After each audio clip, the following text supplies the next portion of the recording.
Hello everyone. आज की इस वीडियो में हम लोग देखेंगे principle of food science and nutritions के क्वेश्चन पेपर के बारे में।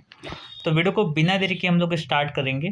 ध्यान दीजिए, जो principle of food science and nutrition जो होता है उसका मैक्सिमम मार्क्स 80 नंबर का होता है। कितना नंबर का? 80 नंबर का होता है। ओके, अब इसके बाद में बात करूँ तो ये 3 घंटे का होता है, आप लोग को पता ही होगा।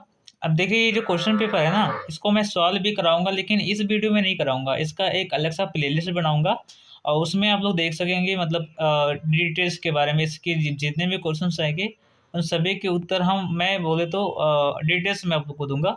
ओके, तो इसमें देख लीजिए, इसमें दिया है कि निम्नलिखित के कार्यों का वर्णन कीजिए। प्रोटीन के कार्य, कार्बोहाइड्रेट के, विटामिन बी कॉम्प्लेक्स के और वाटर यानी जल के कार्य।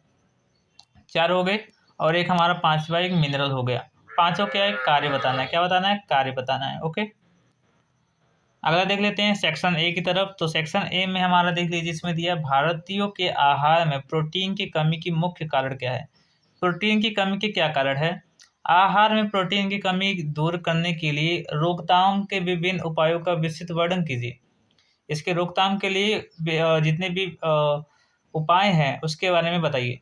ओके, थर्ड नंबर पे देख लेते हैं। तो थर्ड नंबर पे दिया है कि पशु स्रोत खाद्य का मानव पोषक तत्वों में क्या योगदान है। यानी कि जो पशु का जो स्रोत होता है, एनिमल जो सोर्स होते हैं, एनिमल्स जो सोर्स वाले जो फूड होते हैं उनका मानव पोषण में, ठीक है, ह्यूमंस न्यूट्रिशन में क्या योगदान होता है। पशु स्रोत एनिमल सोर्स फूड में जैसे हमारे पनीर हो गए, दूध हो गए, दही हो गए, ठीक है, और इसके अलावा मक्खन हो गए, जितने भी चीज़ हमें प्राप्त होते हैं वो मानव पोषण में क्या योगदान देते हैं, इसके बारे में बताना है। अंडे का संगठन बताना है। अंडे के पोषकीय मूल्यों का विस्तृत वर्णन करना है। ओके, अगला देख लेते हैं। अगला हमारा है 4th नंबर पर। तो इसमें दिया आहार नियोजन शब्द से आप क्या समझते हैं। आहार नियोजन के उद्देश्य क्या क्या है और आहार नियोजन को प्रभावित करने वाले विभिन्न कारकों का भी विस्तृत रूप से वर्णन कीजिए या फिर स्पष्ट कीजिए। तो ये अब पूछा गया सवाल 4था नंबर पर। 5वां नंबर पर दिया, इसमें मानव आहार में वसा का क्या महत्व है। जो फैट होता है इसका क्या महत्व है बताना है। वसा के प्रमुख स्रोत क्या है, सोर्सेस क्या हैं। वसा के गुणों का विस्तृत वर्णन कीजिए, ये भी पूछा है।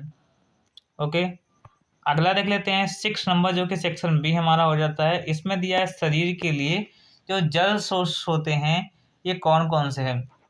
ओके, शरीर में जल के महत्वपूर्ण कार्य क्या क्या होते हैं। शरीर से जल किस प्रकार उत्सर्जित होता है, इसके बारे में बताना है। ओके, अगला हमारा है उपापचय यानी मेटाबॉलिज्म जो होता है ये क्या होता है। उपापचय की प्रक्रिया को लिखिए।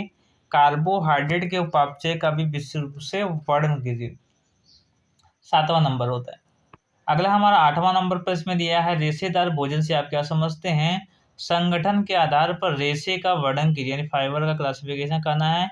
मानव आहार में रेशेदार पदार्थों का की उपयोगिता का वर्णन कीजिए। 9वें नंबर पर दिया है कि इसमें फीड एडिटिव्स क्या होते हैं।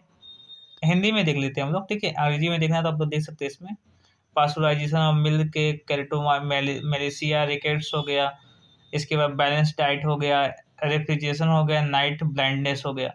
हिंदी में देख लेते हैं। इसमें पहले दिया है खाद्य योजक क्या होता है, दूध का पाश्चुरीकरण क्या होता है, स्वच्छ मंडल मृदुता क्या होता है, बालास्थी विकार क्या होता है, इसके बाद संतुलन आहार और प्रशीतन और रतौंधी क्या होता है। इसमें से खाली 5 के बारे में बताना है। ओके, तो जैसे रतौंधी क्या होता है ये भी आप लोग को पता होगा, नहीं पता होगा तो इजी है, बोले तो मैं आप लोग को बता दूँ। प्रशीतन भी इजी है, संतुलित आहार भी इजी है, बालास्थी विकार भी आसान है, ठीक है। इसके बाद दूध का पाश्चुरीकरण भी आसान है और खाद्य योजक भी हमारा आसान ही है।